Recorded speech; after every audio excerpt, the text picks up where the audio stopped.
Hey folks, we are back for another episode of Final Fantasy VII Replay. Last time we went to Cosmo Canyon and we talked with Bugenhagen, and he gave us some advice on revisiting things that were locked in our heart, something like that. And Cloud talks a little bit about Aerith, and we ended up going back to the Forgotten Capital. We found that when Aerith left the party to stop Sephiroth, we had initially thought, or the characters had initially thought, that she was interrupted, that Sephiroth killed her to stop her from interfering. And it turns out what she was actually doing was trying to get a prayer to the planet to summon Holy, which is Meteor's counterpart, right? Sephiroth summoned Meteor with the black materia, Aerith summoned Holy with the white materia. We find out that the summoning was successful because the materia turned green, but because Holy hadn't appeared, there must be something or someone holding it back. So if we didn't have motivation to stop Sephiroth before, we have some more of it now. In the meantime, found out from Ketchi, also known as Reeve, that Shinra moved the Junon cannon, the sister ray, to Midgar, and is planning on firing it at the North Crater using all the mako energy that Midgar's reactors can produce. We're going to go stop them because it seems like the thing to do. Oh, something's happening. There's Midgar with the cannon. Meteor looming as always in the sky. And from the ocean, it's Godzilla! Wait, no. Diamond weapon.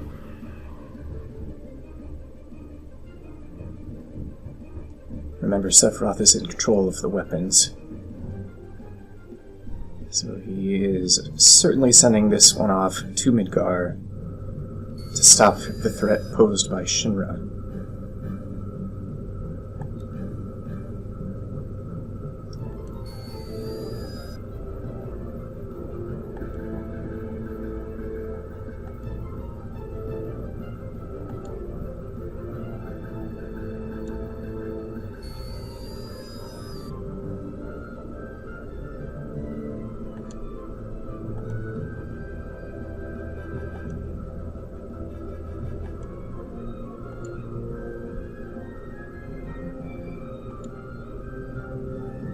That's right. Barrett could be concerned for everybody in Midgar, but his first thought is of his daughter. I guess that's acceptable. They're in Calm, which is probably far enough away from Midgar that they're not in trouble. But if weapon rampages through Midgar, that's potentially disastrous for the populace.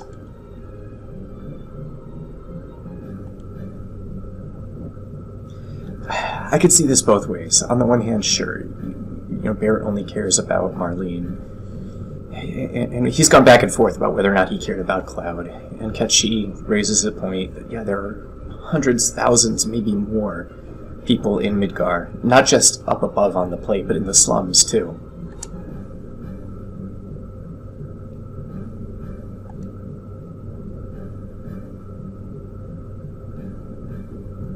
Ketchi, a member of Shinra, calling out Barrett, the head of Avalanche, about the people that died in the reactor bombings way back in the beginning of the game. For the life of the planet, you gotta expect a few casualties. That's very cold and mercenary.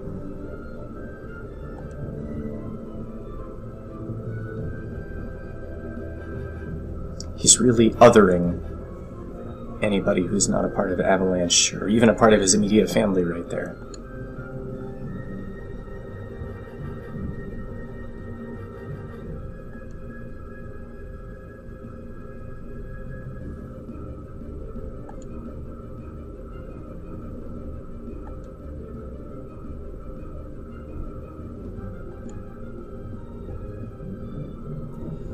They both have points.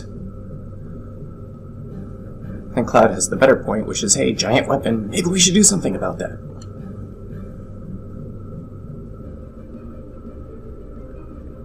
But I don't know if we see it in the game, but Barrett and Tifa getting a little bit at the regret over the actions they did that resulted in loss of life. But you have to wonder if the Turks feel the same way about dropping the plate.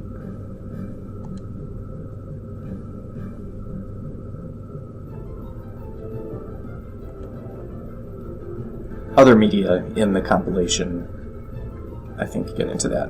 I don't know if the mod has us get into it here. Anyway. But that does give an explanation as to why Reeve doesn't come out and fight with them directly. He's still at Shinra. He's still trying to do good from within, you know, this faceless, heartless corporate entity.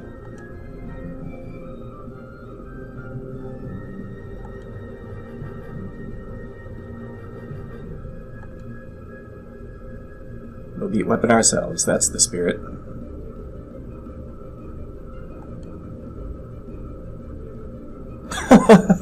Do we have a chance? You know what? Probably not. Let's try anyway. So, not great motivational speaking there, Cloud. Honest, maybe. Alright, we're not going to fight it. We're going to wait for it to come to shore. That's fine. Weapon has arrived. Let's kick its butt. If it has a butt.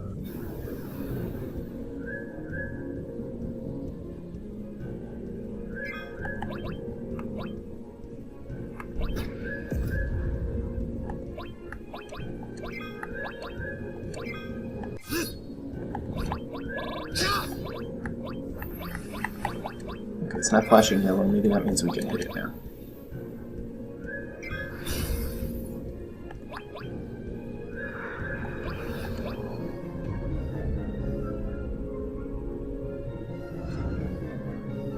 Did some good damage.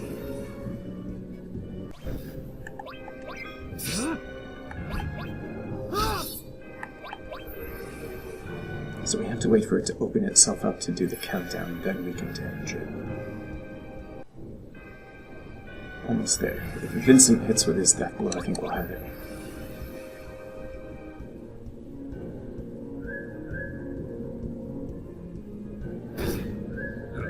Booyah.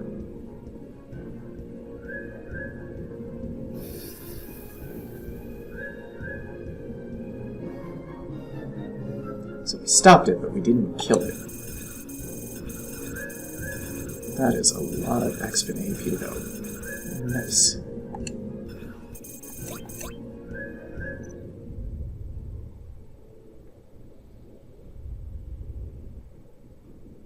Funny how it looks a little different in the cutscene than it does in-game.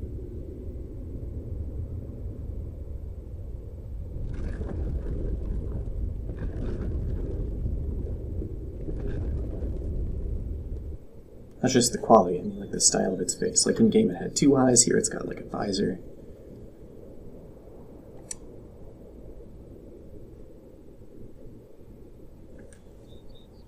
It sensed something.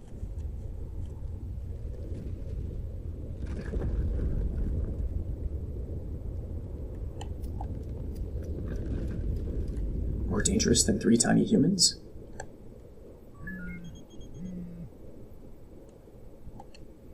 Not safe here. Let's get back to the airship.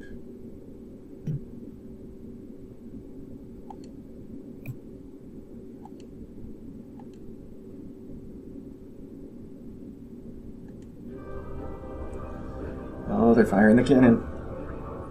This could be good, or not good.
It's a nice touch that the shockwave breaks the scaffolding in the windows. Rufus does the hair flip.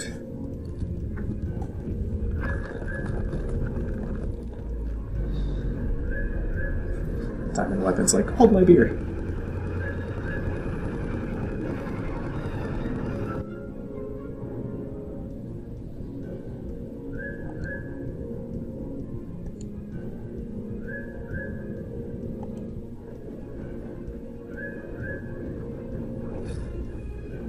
Contrary to all anime convention, the beams don't collide.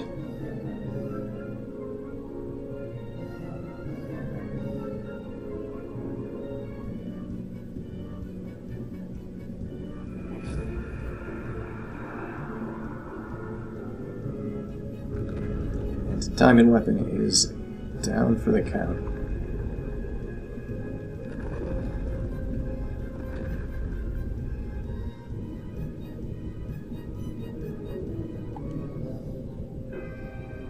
Of course, if the shot went right through Weapon... Yeah, we already knew they were aiming at the barrier. Come on, guys, pay attention.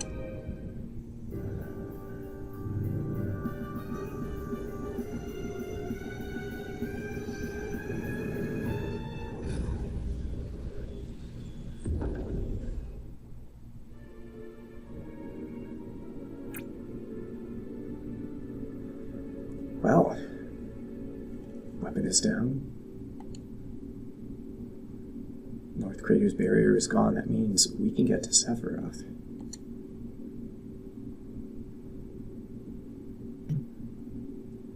Good job, Shinra.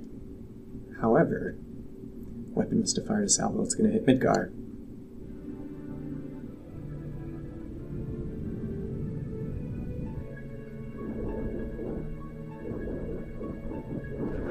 Rufus just stands and watches.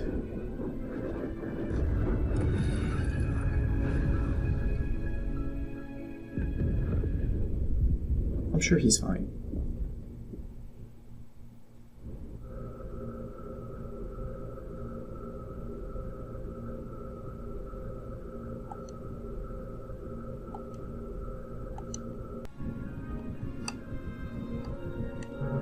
Barrier's down.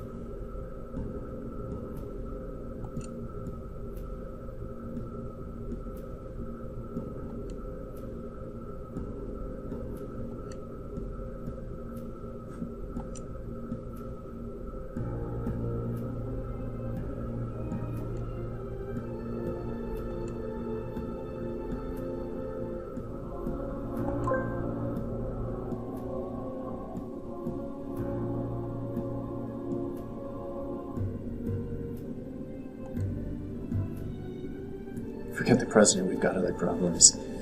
I agree with your priorities, but maybe not the sort of thing you want to say at your job.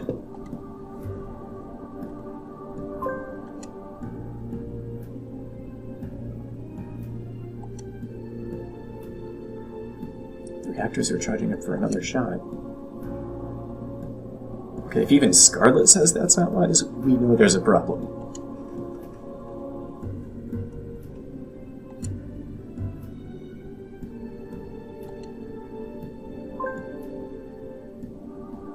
Someone has taken control over the cannon. They can't operate it remotely anymore.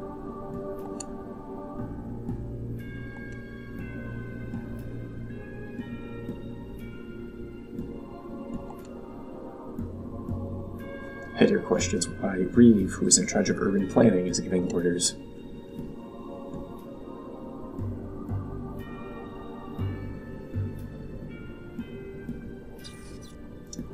That's right, we have not seen Hojo in a little while.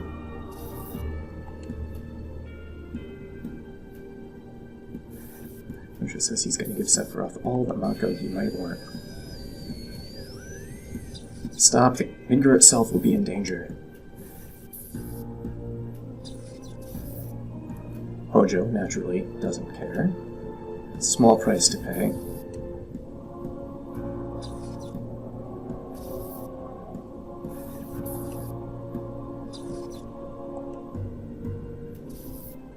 Go beyond the power of science and show me something greater. Always with the experiments.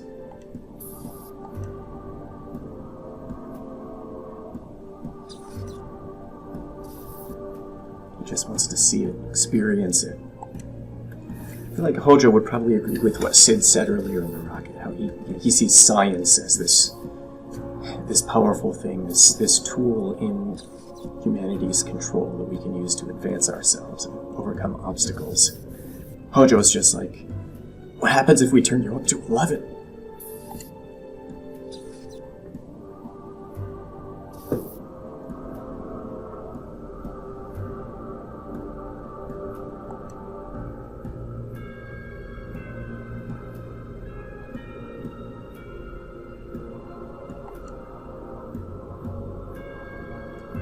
Naturally, Hojo released monsters into Midgar.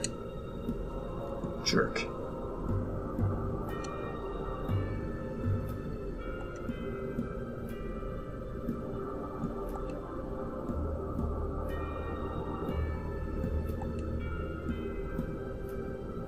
Cloud asking weird question, is there a way to stop the reactors?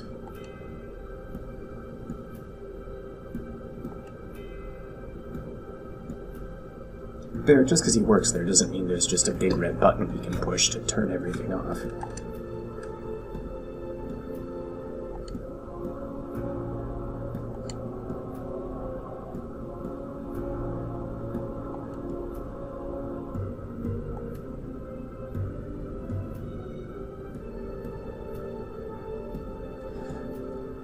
See, it kind of sounds like all hell is already breaking loose. If Hydra or Shinra forces patrolling the city, presumably getting into fights with the monsters that Hojo released. That sounds awfully chaotic to me. Turning all the reactors off, turning all the power off, presents its own set of problems, sure. Weighed against Sephiroth getting a huge power boost. The reactors go beyond their limited supply of pulse of energy to the gun, disabling safety measures to make it work. If they fire again, the reactors will melt down. All of them will explode, and the entire Midgar plate would collapse onto the slums. Okay, Sephiroth is going to have to wait. We can't let that happen. Now Barrett cares about the city.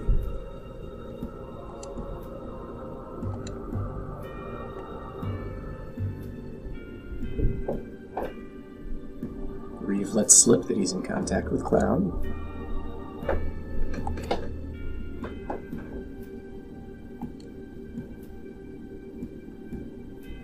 The Peace Preservation Force, composed of soldiers armed with weapons of war, naturally.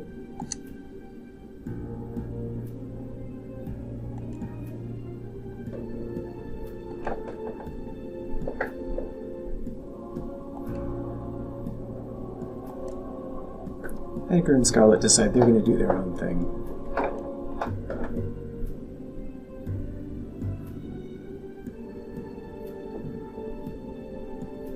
Wait, don't take Reeve away. He's the only one with sensible attire.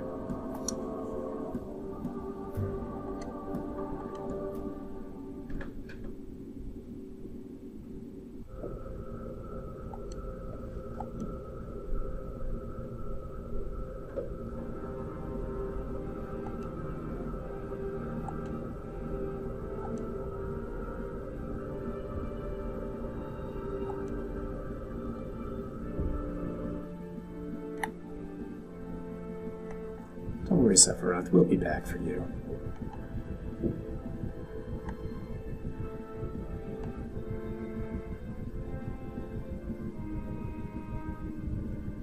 Actually, before we go in, we should heal up. Yeah, you do have a debt to pay in Midgar, Barrett. We're all here together. We've survived everything so far. Well, most of us. With the ship headlong, the sheep be panting. Yeah, we are doing a lot of flying around. Why did Hojo perform so many of those experiments? Why couldn't he content himself with some quiet research? Because Hojo's a jerk. A tragic human being. In Dr. Gast's shadow. Did Lucretia choose him out of love, out of pity? We may never know unless we go back and actually win her boss battle.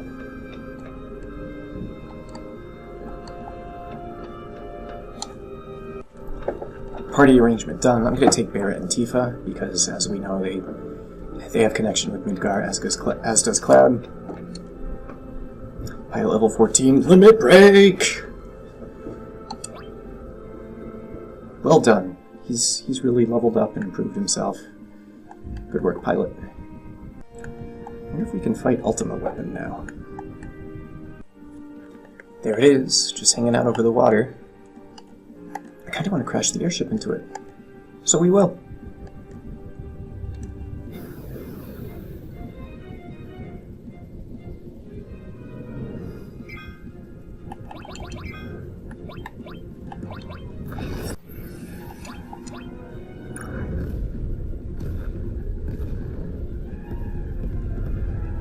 Hit it with rocks.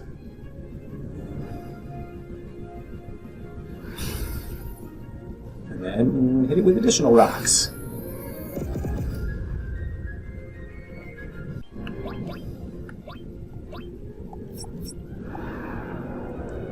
We didn't beat it, but it is flying away.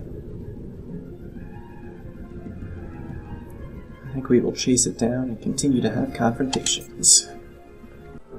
Well, that was sneaky. It lured me over Midgar. Or I just wasn't paying attention. In any case, I guess we are moving on with the plot. Midgar is under martial law. Considering we fought multiple weapons, I think we'll be okay. Oh, he wants to try and slip in. Transportation's going to be cut off because the city's in lockdown. Sid points out we are on a ship in the air. An airship, if you will.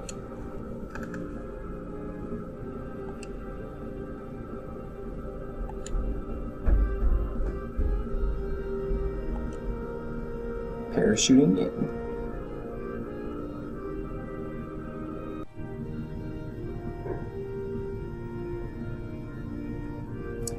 Those of us who are about to watch you jump off a giant flying craft, salute you.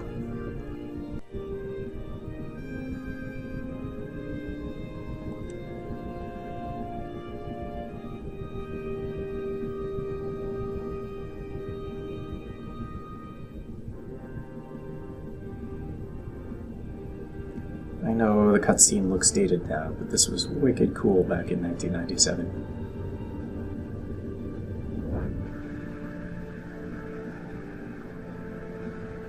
They've all got different colors. That's cool.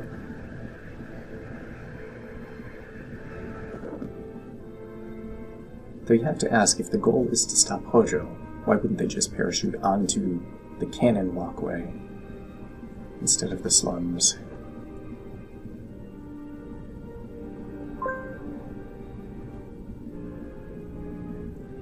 The goal is to slip in. Heidegger is already coming after us.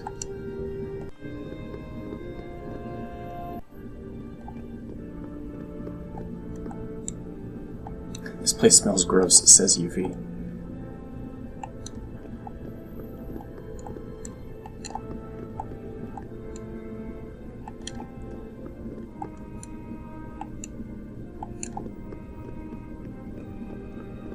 As far as Hojo goes, Red and Vincent both have scores to settle with him.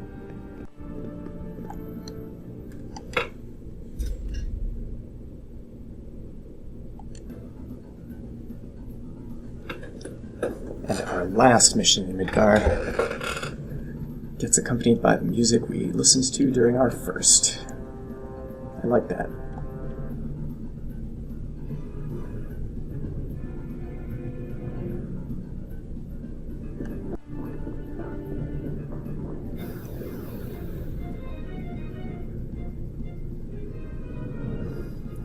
The heck? We're fighting a manhole? Why? There wouldn't be a manhole on a catwalk. I blame Hojo. More treasure. Back the way we came. Down the stairs. It's a good thing we can't get into fights on ladders. Let's go up. Always climbing towards treasure. Back that. Let's keep going. Whoa! we shouldn't be surprised that Shinra engaged in shoddy manufacturing. Nowhere to go but left, I suppose. More climbing.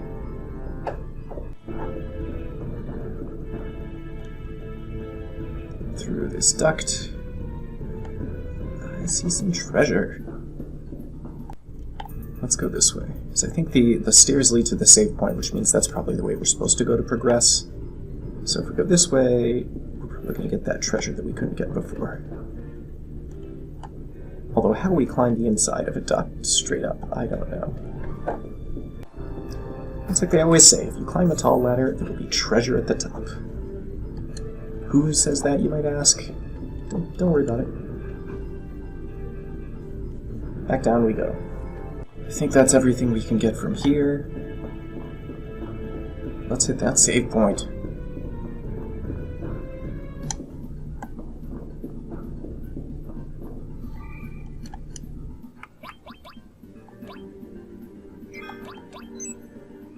And that's a good place to call it. This has been a long one, but also eventful. We fought Diamond Weapon.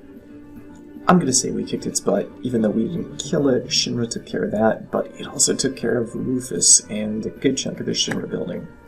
So we will continue our journey through the bowels of Midgar, trying to get up to the cannon to stop Hojo, trying to avoid maybe Scarlet and Heidegger next time. Hope you enjoyed the video. I hope you'll come back and check out the next one. Bye.